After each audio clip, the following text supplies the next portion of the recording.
අයිබෝවන් සුබ දවසක් ඔබට පාරස්කුපින් අපි ඔබ සාදරයෙන් පිළිගන්නවා. පොළොස් යහමින් හැදෙන ඉතාම සාරවත්ව මේ දිනවල ලංකාවේ හැමතැනම කොස් පොළොස් අස්වැන්න තියෙන කාලයක් මේක. පොළොස් විවිධ ක්‍රමවලට සකස් කරනවා. අපි අද ගම්මානයට ගිහිල්ලා පොළොස් ගෙඩියක් මේ විදිහට කඩාගෙන එනවා. පොළොස් ගෙඩියක් කඩාගෙන එනවා රාත්‍රී ආහාරය සූදානම් කරන්න. පොළොස් කියන්නේ බත් ගස. පොළොස් කොස් විතරක් කාලත් ජීවත් වෙච්ච මිනිස්සු අපේ අතීතයේ හිටියා.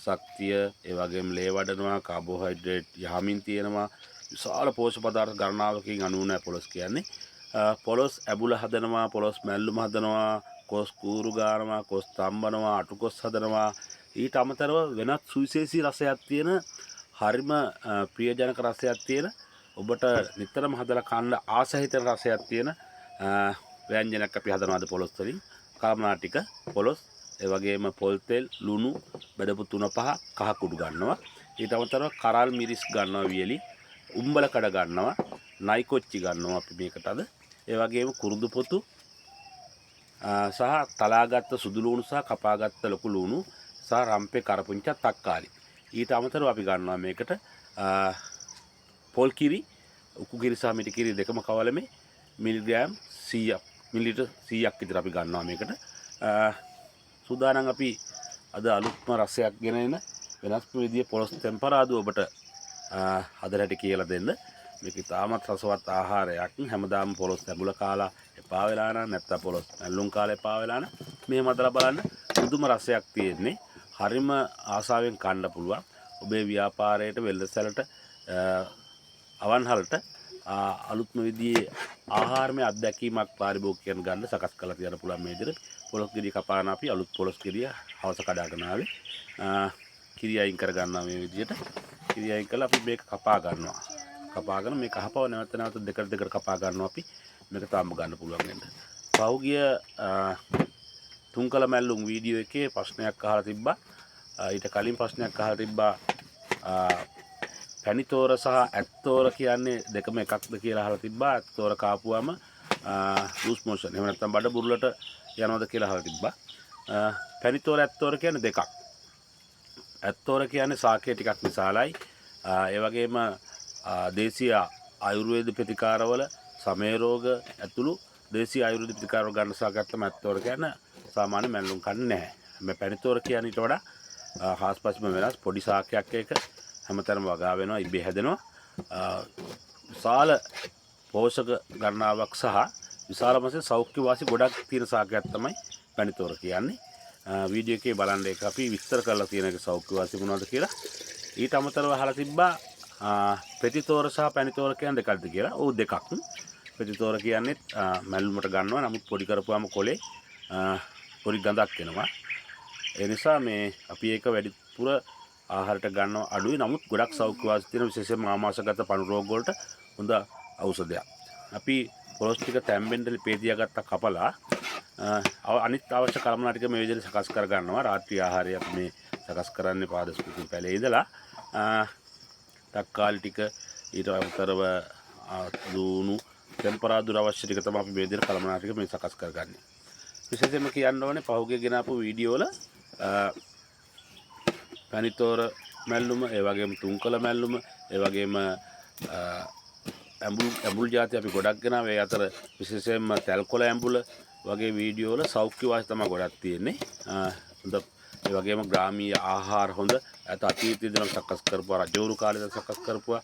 ඒ වගේම අපි දැන් ඊළඟ වීඩියෝ එකේ ගේනවා ඔබට කරකොළ මැල්ලුම බුදුන්ට පවා පූජා කරපු කරකොළ මැල්ලුම ඊළඟ වීඩියෝ එකේ සෞඛ්‍ය වාසි ගොඩක් තියෙනවා. මාසයක් බුදුන්ට එක දිගට පූජා කරා කියලා සඳහන් වෙනවා ජාතක කතාවල මේ පොත්වල. ඉතින් මේ වීඩියෝ එකත් බලන්න කියලා අපිට ආරාධනා කරනවා. කරකොළ කියන්නේ තාම ඖෂධීය වශයෙන් වටිනාකමක් තියෙන ශාකයක්. අපි මේ වීඩියෝ එක ගේනවා මේ සතියේ. මේ විදිහට අපි අවශ්‍ය කල්මනා ටික සකස් කර ගන්නවා. තක්කාලි චූටියට කපා ගත්තා.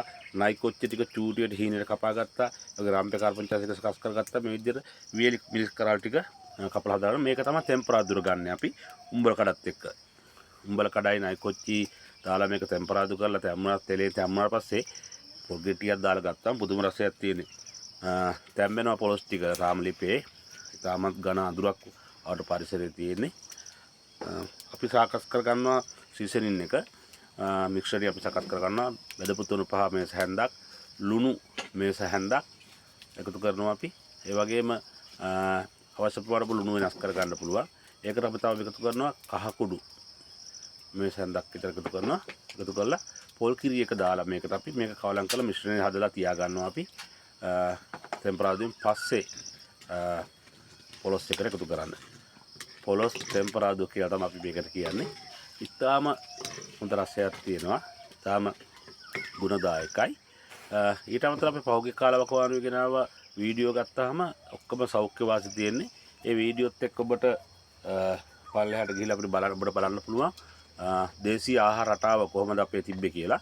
දේශීය ආහාර රටාව ක්‍රමක්‍රමයෙන් අපෙන් ගිලිහෙනවා. මේ අපි කාර්යබහුල වෙලා ඒ නිසා ලෙඩ රෝග, කායික රෝග වැඩි වෙලා, බෝවෙන රෝග වැඩි වෙලා මේ සියල්ල සමනය කර ගන්න පුළුවන් එකම ක්‍රමවේදය තමයි ඉතාම ශීඝ්‍රයෙන් වෙනස් වෙච්ච අපේ ආහාර රටාව ක්‍රමක්‍රමයෙන් හරි සුළු වශයෙන් හරි නැවත වතාවක් පැරණි ආහාර රටාවට ගියා නම් අපිට අද අහන්න ලැබෙන ගොඩක් කායික රෝග, දියවැඩියාව, කොලෙස්ටරෝල්, ප්‍රෙෂර්, හදවත් රෝග වගේ දේවල් ඔබට බොහෝ විට වළක්වා ගන්න පුළුවන්. පහුගිය වීඩියෝ වල තියෙනවා ඍජුවම එම රෝග වළක්වා ගන්න ආහාරයට ගන්න පුළුවන් ಜಾති. ඒ නිසා ඔබට ආරාධනා කරනවා පස්සට ගිහිල්ලා වීඩියෝ ටික බලන්න. ඉතාමත් ගුණදායකයි. ඒ වගේම දේශීය ආහාර අපි ගමේ උයන දේශීය ආහාර මාළු ඇඹුල් තියල්, ඒ වගේම ලේලු මාළු ඇඹුල වගේ දේශීය ගම්මාන වල බහුලව උයන ආහාර තමයි අපි ගෙනලා තියෙන පහුගිය කාලේ වකවානුවේ. ගිහිල්ලා බලන්න කියලා ආරාධනා කරනවා. මේ විදිහට තඹගත්ත පොලොස් ටික අපි පොතු ඉවත් කරලා පොලොස් නහය අපි ඉවත් කරනවා. බඩ ඉවත් කරනවා. මේ විදිහට ඉවත් කරලා අපි මේක මේ පොඩි කරගන්න ලැහැත්ති. අපිට ඕන ප්‍රමාණයට ඉතාමත් රසවත් ආහාරයක්. විනාඩි 15ක් විතර මේක හොඳට තඹ ගන්නවා. හොඳ ගින්දරේ තඹ ගන්න තමයි මේ විදිහට පොත්ත සහ මේ මැද කොටස ඉවත් කරලා සකස් කරගන්නේ. මේම හදාගත්තාන් පස්සේ පුදුම රසයක් තියෙන මේකට අපි නයි කොච්චි එකතු කරනවා, උඹල කඩ එකතු කරනවා. ඒකවල පුදුම රසයක් තියෙන. මේ විදිහට අපි මේක පොඩි කරගන්නවා. තව හොඳට පිරිසිදු කරගෙන මේ විදිහට මේක පොඩි කරගන්නවා සම්පූර්ණ පොලොස් ටික. මෙහෙම පොඩි කරගත්තම අස්සන්න වැඩි පොලොස් වල. ඒ නිසා හොඳ භාජනයක් ගන්න ඉඩ තියෙන භාජනයක් ටෙම්පරාදු සඳහා. තාමත් දැඩි ඝන අන්ධකාරයක් තියෙනවා අපට පරිසරයේ. මේ පරිසරයේ විවිධ සත්තු ඉන්නවා. මොනොරු, වලි කුකුල්ලෝ, අලි, ඒ වගේම ඉත්තෑවෝ බහුල පරිසරයක්. ඊට අමතරව වල්ලූරු, මූ බහුල පරිසරයක් මේ ගම්මානයේ මේ වනාන්තරයේ මැද්දේ. ඇතිරිය ලිපේ තියාගෙන අපි පොල් තෙල් ටික දා ගන්නවා. පොල් තෙල් වේස් හැඳි දෙකක් විතර දා ගන්නවා. ඒකට අබ ටික දා ගන්නවා. සුදු ලුණු සහ බීලුණු ටික එකතු කරනවා අපි දැන්. මේ හොඳට රන්වන් පාට වීගෙන තැම්බීගෙන යනකොට තෙලේ අපි එකතු කරනවා මේකට අනිකුත් ටෙම්පරාදුර ගත්ත කලමනා ටික. තක්කාලි එකතු කර ගන්න ඕනේ මේකට. තක්කාලි එකතු කරගත්තා තමයි පුදුම රසක් එන්නේ. දැන් අපි එකතු කරනවා තක්කාලි ටික. තක්කාලි ටික හොඳට තෙලේ දිය වුණාම තමයි පොලොස් ටෙම්පරාදුවේ රසය එන්නේ. කැලි මිරිස් ටික එකතු කරනවා අපි. කැලි මිරිස් ටික රන්වන් පාට වීගෙන තක්කාලි ටික මේ විදිහට එකතු කරනවා. තක්කාලි ටික එකතු කරලා අපි එකතු කරන නයි කොච්චි ටික සහ රම්පකාවුන් ටිකත් අපි තෙලේ තම්බ ගන්නවා. මේ විදිහට මේක තෙලේ තැම්බෙනකොට අපි මේක එකතු කරනවා. අපි හොඳට තම්බලා අතින් පොඩි කරගත්ත පොලොස් ටික එකතු කරනවා. හැමදාම කරන පොලොස් තැඹුල වෙනකොට මේක හදලා බලන්න පුදුම රසයක් තියෙන්නේ. දැන් අපි එකතු කරනවා උඹල කඩ ටික. උඹල කඩ වලින් තමයි මේකේ රස සම්පූර්ණ වෙනස් වෙන්නේ. ටිකක් එහාමින් උඹල කඩ එකතු කරගන්න. එතකොට රසය වැඩි. හැපෙනකොට තෙලේ තැම්බිලා උඹල කඩ හැපෙනකොටත් පුදුම රසයක් එනවා. මේ විදිහට අපි මේක හොඳට තක්කාලි ටික පොඩි කරගන්න ඕනේ. තාම මේ ජනක රසයක් එන්නේ. මගෙන් අහලා තිබ්බ පහුගිය වීඩියෝ එක පොල් තෙල් සහ මිටිකි දෙකම එකට උසගත්තර කමක් නැද්ද කියලා. ගැටලුවක් නැහැ. නමුත් තෙල් පුළුවන් තරම්, මිටිකි පුළුවන් තරම් ඈඩ් කරන්න පුළුවන් හොඳයි. නමුත් ආහාර රස ගැනීමේදී පොල් තෙල් සහ පොල් කිරි කියන්නේ අහිතකර කොලෙස්ටරෝල් ශරීරගත වෙන්නේ නැති දෙකක්. ඒ නිසා වෙනත් ඔයිල් වර්ග, පොල් තෙල් වර්ග, වෙනත් තෙල් වර්ග වලට වඩා හොඳයි පොල් තෙල් සහ පොල් කිරි. මොකද අහිතකර කොලෙස්ටරෝල් නැහැ කියලා තමයි පරීක්ෂණ වලින් හොයන්න තියෙන්නේ. ඊට පස්සේ අපි එකතු කරනවා අපි පොඩි කරගත්ත පොලොස් ටික. මේක එකතු කරලා හොඳට කලවම් කරගෙන විනාඩි 7ක් පමණ තැඹුණාට පස්සේ මේක තෙල් වල අපි එකතු කරගන්නවා අපේ මිශ්‍රණය මේකට. දැන් තමයි මේක අර තෙත ගතියට උකුවට හරිම රසවත් වෙනමට එන්නේ. දැන් නම් කටට කෙලවුන සුවඳක් එනවා මේකේ. හොඳ පෙනුමයි දැන්. මේ විදිහට පොඩ්ඩක් තෙත ගතියට ගන්න මේ පොලොස් ටෙම්පරාදුව. එතකොට තමයි රස මේක. කිරිමදි නම් වතුර චුට්ටක් එකතු කරන්න. දැන් සූදානම් අපි ඉසකට හමාරයි විනාඩි සාමාන්‍ය පැය භාගයක් විතර නම් මේ ආහාර මේ විදිහට සකස් කරගන්න. හොඳ පෙනුමක් තියෙන ඔබට පේනවනේ. දැන් බත් කන්න පුළුවන් වෙන මොනවත් නැතුව. මේකට අපි උඹලකට දාලා තියෙනවා නයි කොච්චි දාලා තියෙනවා. බත් කන්න පුළුවන් වෙන මොනවත් නැතුව. අපි ඉදිරියට ගෙන යනවා කරකොල මැල්ලුම සහ ඒකේ තියෙන සෞඛ්‍ය වාස්තා පෝෂ ගුණ පිළිබඳව ඒකත් නරඹන්න කියලා ආරාධනා කරමින් අපි ඔබෙන් අදට සමුගන්නවා. සබ්ස්ක්‍රයිබ් කරන්න නාලිකාව. ඔබට සුබ දවසක්.